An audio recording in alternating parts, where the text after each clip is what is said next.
Assalamualaikum warahmatullahi wabarakatuh. Alhamdulillah hari ini kita bisa kembali lagi di kelas online ya. Yang setelah habis semester kemarin, ini kita mulai semester baru. Maksud saya untuk tatap muka yang kedua. Hari ini kita akan melanjutkan bab yang pernah kita pelajari sebelumnya. Yakni untuk hari ini kita akan pelajari tentang sholat tahajud atau tahajud prayer. Nah, sambil nunggu teman-teman yang lain, apa namanya, yang tadi barusan saya absen, yang masuk masih 3 orang ya, Mbak Tiramaya, Mbak Santi, sama Mbak Siti Aminah.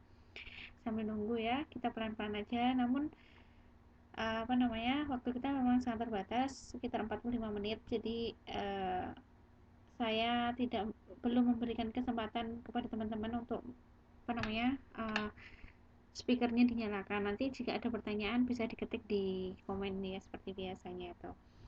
Baik, sebelum kita mulai, mari kita baca bismillah bersama supaya bermanfaat ilmunya. Bismillahirrahmanirrahim.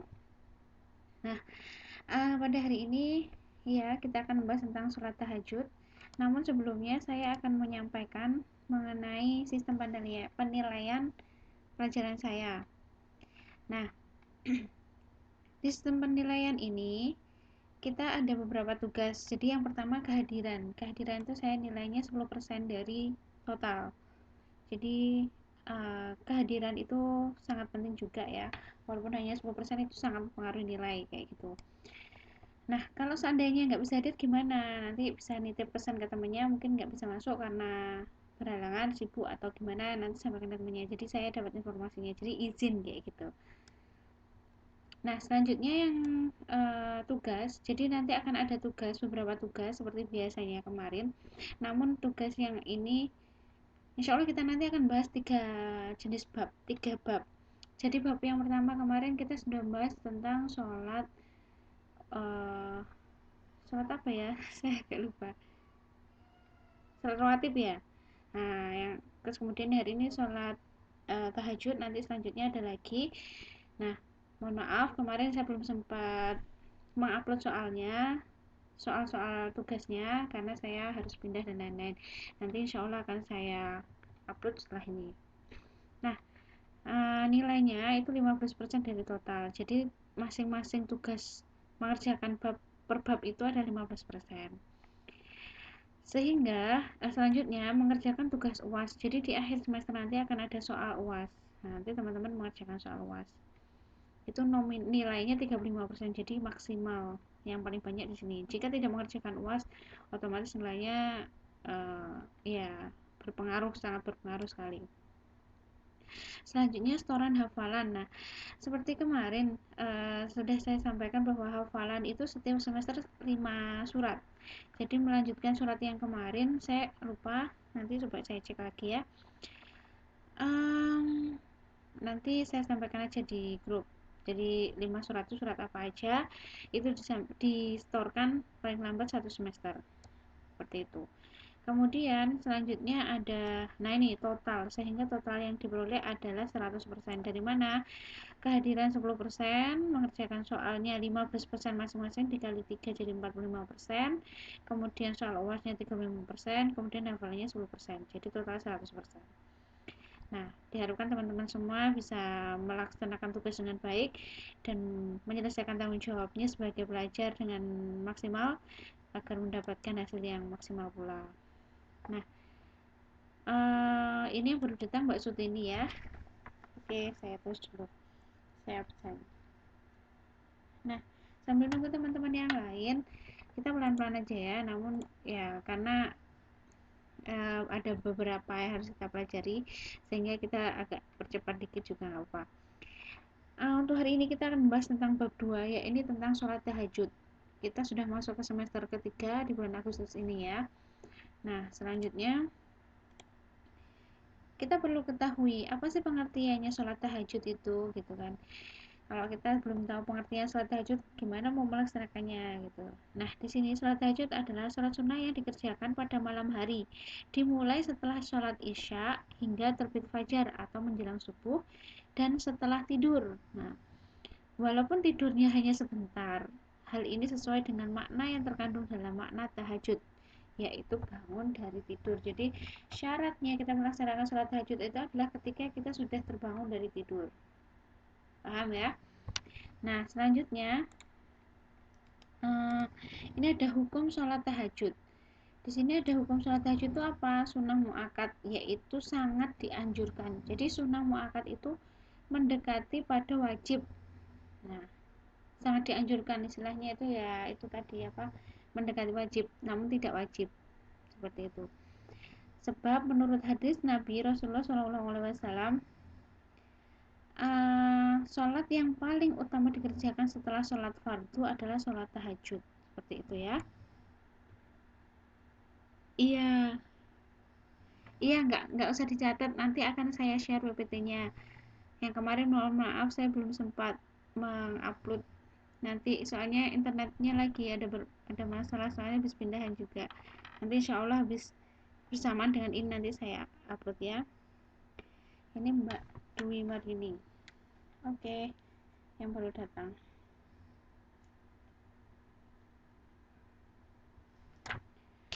Oke, nggak apa-apa teman-teman, nanti saya share ini. Jadi ketika nanti teman-teman mengerjakan soal bisa membaca-baca dulu dari dari materi ini. Nah, selanjutnya itu jumlah rakaatnya ada berapa? Minimal 2 rakaat dan maksimal tidak terbatas. Jadi sholat tahajud itu batasan rakaatnya tidak ada. Dianjurkan sebanyak-banyaknya dan minimal 2 rakaat. Seperti itu.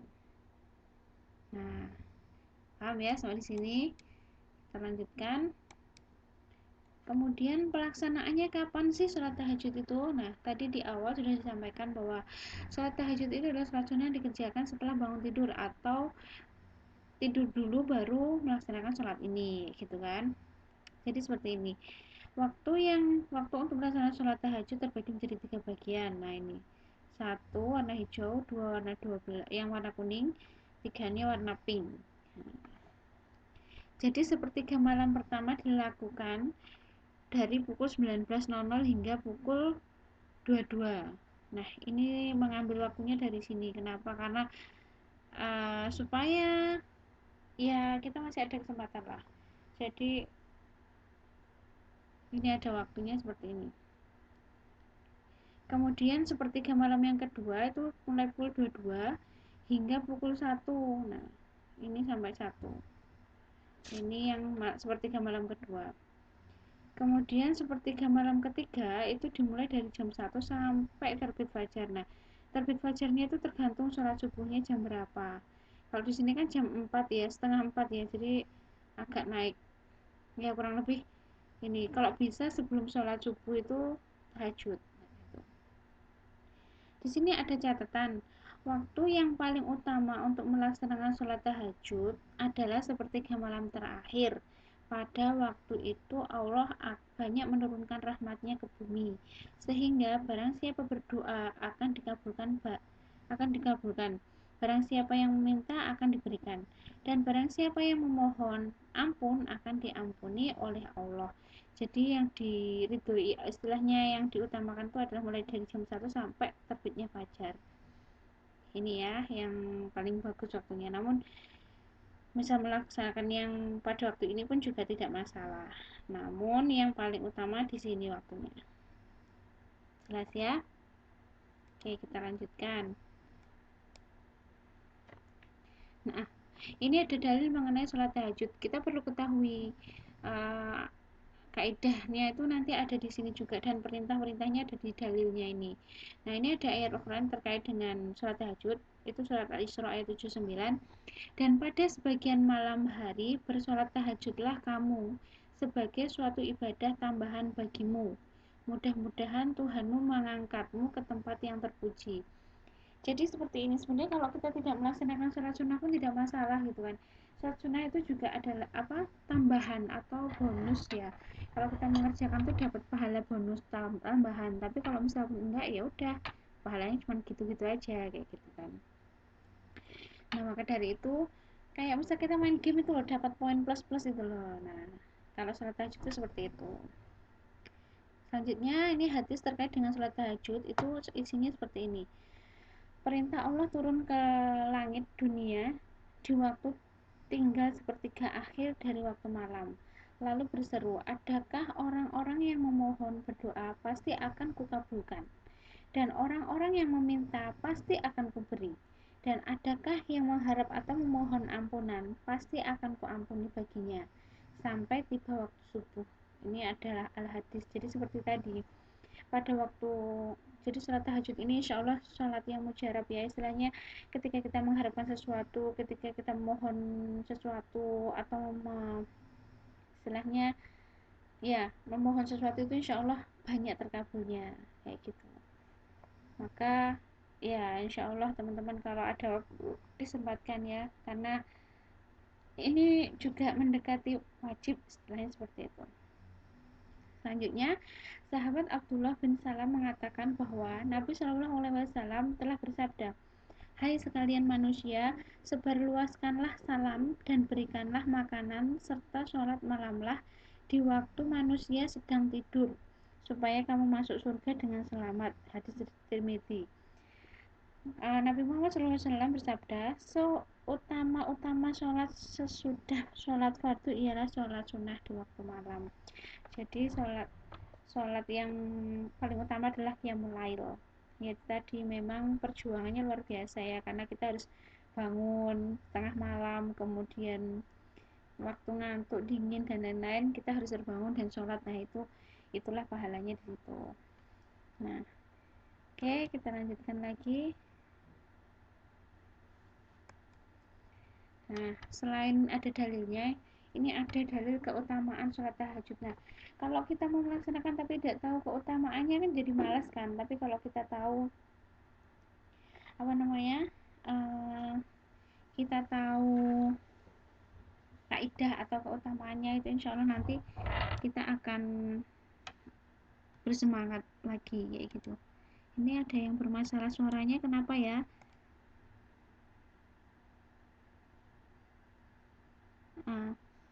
Ya pakai headset ya Mbak Dwi, coba pakai headset atau gimana.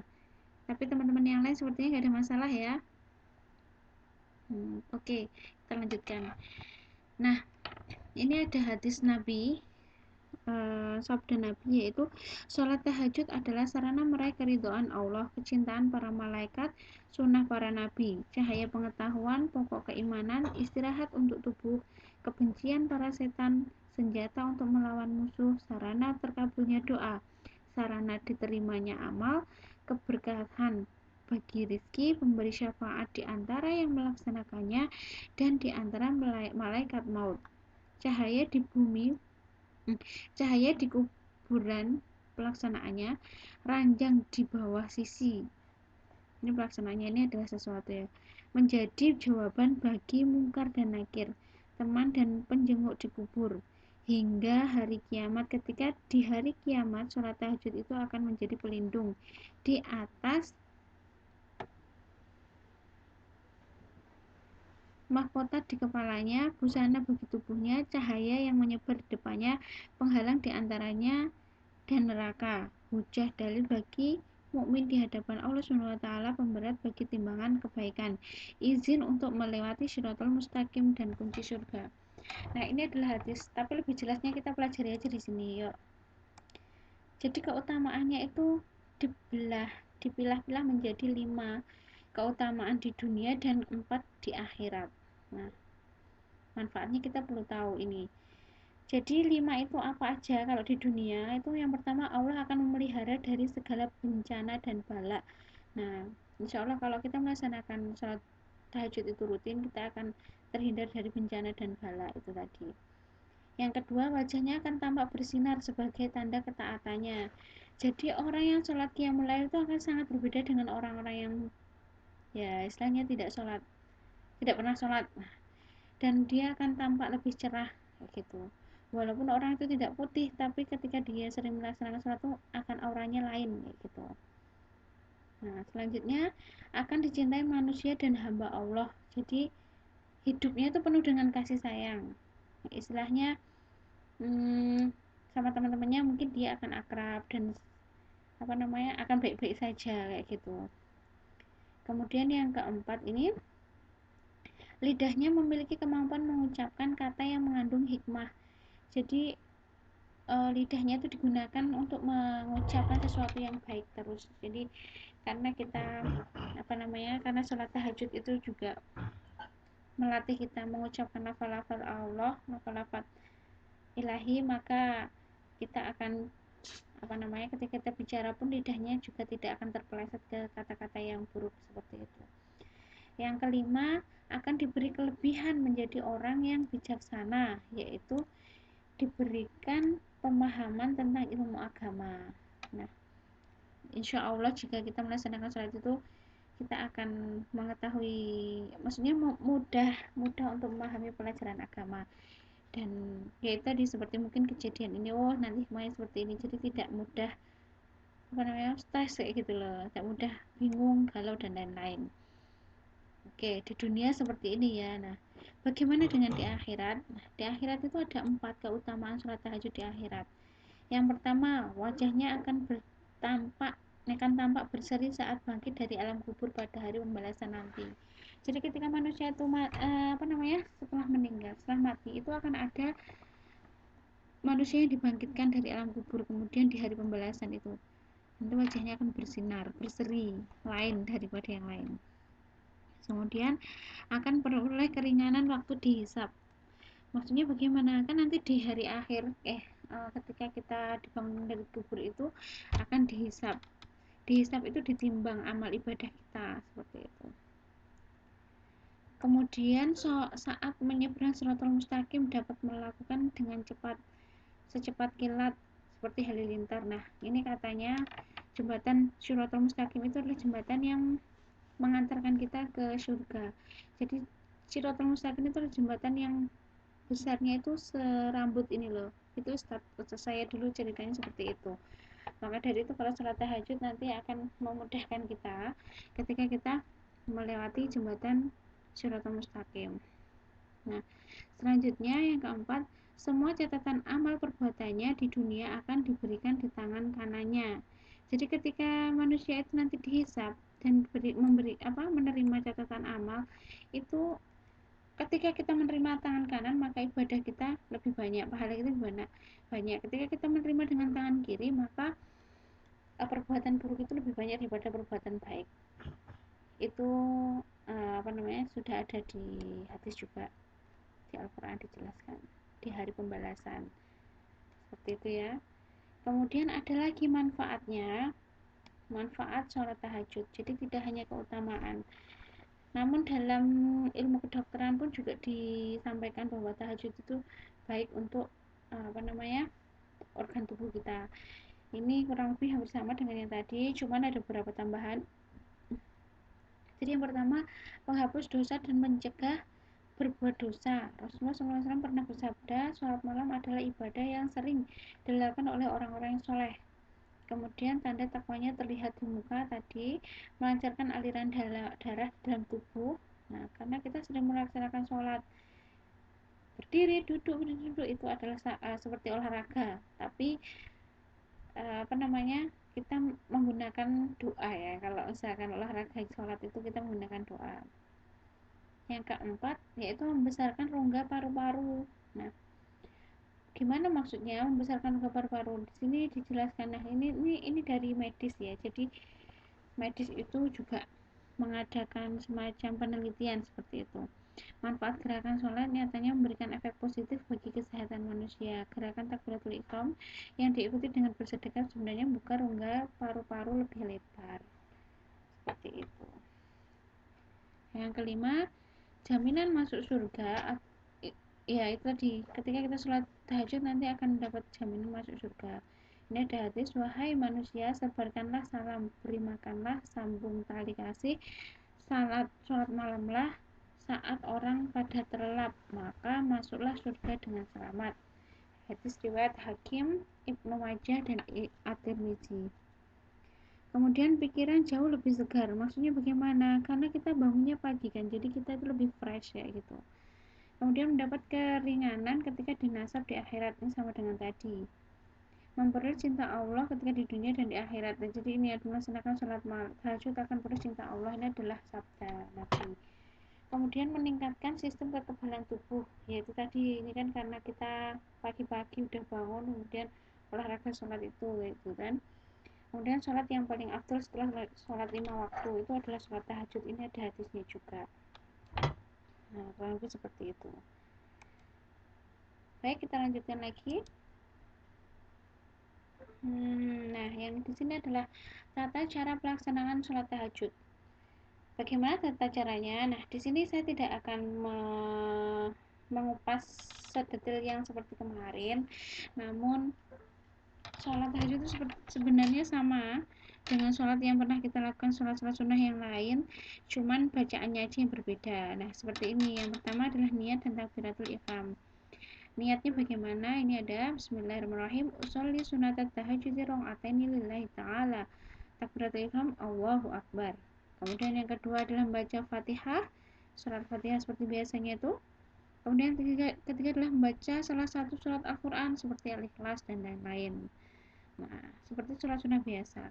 Kemudian dilanjutkan seperti melaksanakan surat sunnah seperti biasa, maksudnya kemarin sudah saya sampaikan kan surat sunnah duha itu bagaimana, intinya surat sunnah yang lain kan sudah pernah kita pelajari, maka insya Allah teman-teman yang lain sudah bisa semua nanti. Nah, di sini jumlah rakaat dalam sholat tahajud itu 2 rakaat, lalu salam bisa dan jumlahnya tidak terbatas sesuai kemampuan, lalu ditutup dengan sholat witir 3 rakaat. Nah, nanti sholat witir kita bahas di semester berikutnya ya. Oke, kita lanjutkan. Nah, nah ini ada yang datang lagi ya, alhamdulillah, Mbak Waryanti. Nama aslinya ya Mbak ya, nanti diketik di bawah sini ya, absen. Oke, sekarang sudah masuk ke doa sholat tahajud. Tadi kita sudah ke tata cara dan niatnya bagaimana. Sekarang kita ke doa tahajud. Nah, jadi kita sholat tahajud itu ada doanya teman-teman ternyata. Jadi seperti ini. Bismillahirrahmanirrahim. Allahumma lakal hamdu anta qayyimus samawati wal ardi wa man fihin wa lakal hamdu laka mulkus samawati wal ardi wa man fihin wa lakal hamdu nurus samawati wal ard wa lakal hamdu antal haqqu wa wa'duka al haqqu wa liqa'uka al haqqu wa qawluka haqqu wal jannatu haqqu wan naru haqqu wan nabiyyuna haqqu wa Muhammadin sallallahu alaihi wasallam haq wasa'atu haq Allahumma laka aslamtu wa bika amantu wa alaika tawakkaltu wa ilaika anabtu wa bika khasamtu wa ilaika hakamtu faghfirli ma qaddamtu wa ma akhartu wa ma asrartu wa ma a'lantu antal muqaddimu wa antal muakhir la ilaha illa anta aw la ilaha ghairu wa ka wa la hawla wa la quwwata illa billah. Jadi seperti ini teman-teman artinya, ya Allah bagimu segala puji, Engkau cahaya langit dan bumi serta isinya. Bagimu segala puji, Engkau yang mengurusi langit dan bumi serta isinya. Bagimu segala puji, Engkau Tuhan yang menguasai langit dan bumi serta isinya. Bagimu segala puji dan bagi kerajaan langit dan bumi serta isinya. Bagimu segala puji, Engkau benar, janjimu benar, firmanmu benar. Bertemu denganmu benar, surga adalah benar, ada neraka adalah benar. Terutusnya para nabi adalah benar, terusnya Muhammad adalah benar, peristiwa hari kiamat adalah benar. Ya Allah, kepadamu aku pasrah, kepadamu aku bertawakal, kepadamu aku beriman, kepadamu aku kembali bertaubat. Dengan pertolonganmu aku berdebat kepada orang-orang kafir, kepadamu dan dengan ajaranmu aku menjatuhkan hukum. Oleh karena itu, ampunilah dosaku yang telah lalu dan yang akan datang. Engkaulah yang mendahulukan dan mengakhirkan. Tiada Tuhan yang hak disembah kecuali Engkau. Engkau adalah Tuhanku, tidak ada Tuhan yang hak disembah kecuali Engkau. Nah, doanya panjang sekali ya. Ya memang seperti itu. Ketika kita berdoa kepada Allah Subhanahu wa taala, kita jangan langsung minta sesuatu. Jadi kita puji dulu Allah. Ya Allah, bagimu segala puji, Engkau cahaya langit dan isinya, dan istilahnya kayak gitu. Kita baca dari doa ini pun kita tahu. Jadi yang pertama adalah kita memberikan pujian kepada beliau dan juga utusan-utusan beliau. Setelah itu apa yang kita harapkan, kemudian di akhirnya kita serahkan semuanya kepadamu, kita mohon kepadamu supaya kecuali tidak ada pertolongan kecuali pertolonganmu. Nah, tata caranya berdoa itu ternyata seperti ini toh, kayak gitu. Paham ya? Jadi memang etika berdoa itu ada sebenarnya, kayak gitu. Oke. Ini Mbak Waryanti, nama aslinya Mbak Waryanti juga ya.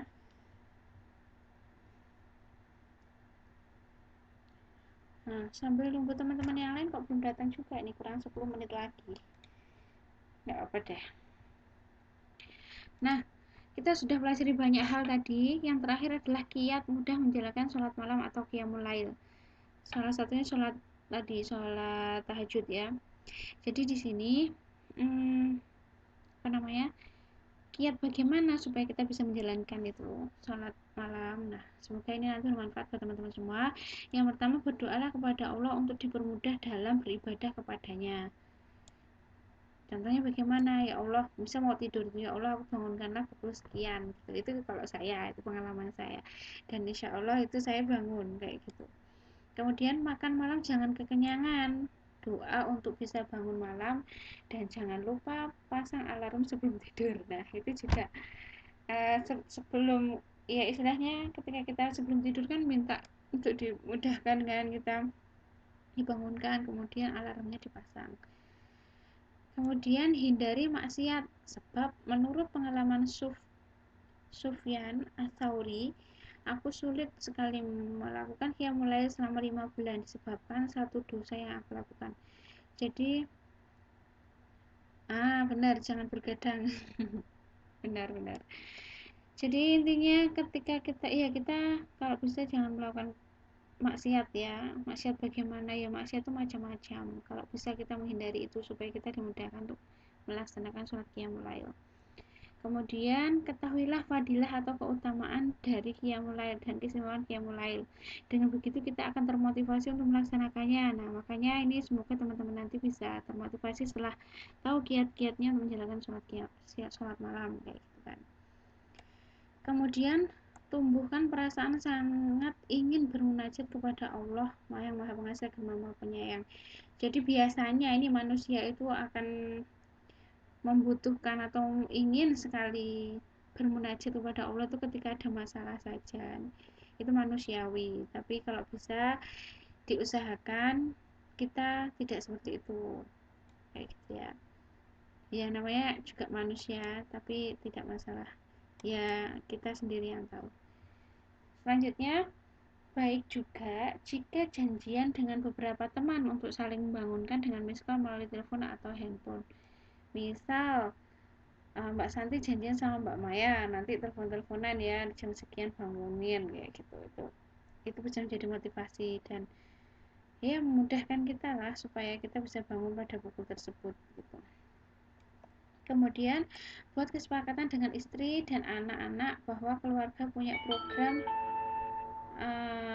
tahajud bersama sekali dalam 2 malam dalam sepekan. Ini misal yang sudah berkeluarga kayak gitu. Kemudian aturlah aktivitas di siang hari agar malamnya Anda tidak kelelahan sehingga tidak membuat Anda tidur terlalu lelap. Jadi kalau misalkan memang jadi kalau emang siangnya itu banyak kegiatan aktivitas, nanti diaturlah biar tidak terlalu capek, jadi malamnya tidurnya tidak terlalu lelap, akhirnya nanti kita bisa bangun kayak gitu. Nah, terus ini ya cukup sampai di sini. Selamat menjalankan qiyamul lail. Jazakumullah khairan katsir. Silakan teman-teman kalau ada pertanyaan nanti kita bahas di sini. Ini Mbak Suti ini kadang kok males bangun ya itu. Sebenarnya kan males itu kan setan ya. Jadi kita kalau bisa kita kalahkan setan itu. Kayak gitu. Sejak ikut kultum atau kutub Mbak ini. Oh, waktunya tinggal 5 menit lagi ya. Kultum maksudnya jadi sering bangun malam dan sudah terbiasa bangun. Kutub itu apa Mbak? Kultum maksudnya Mbak Tia.